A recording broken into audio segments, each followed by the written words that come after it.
everyone, welcome back to Sunny Life channel. Thank you so much guys for tuning in. Guys, are we still on lockdown?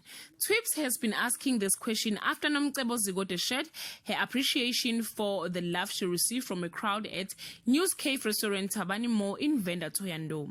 In the video, Nomcebo is seen interacting with a huge crowd as they sing the lyrics to her latest song, Xola Moya, wami.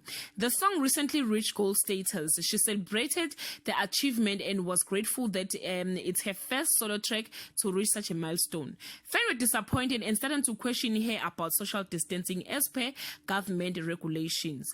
I saw the video, guys, and I was like, if we continue like this, we might go back to level 5. People are not wearing their mask. They are just acting like corona is over. Yes, infection numbers has went down, but some people are still dying.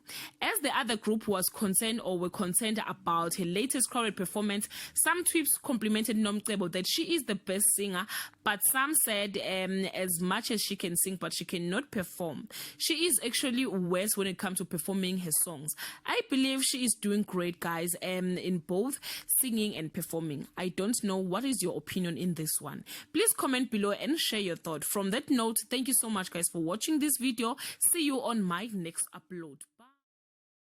Bye.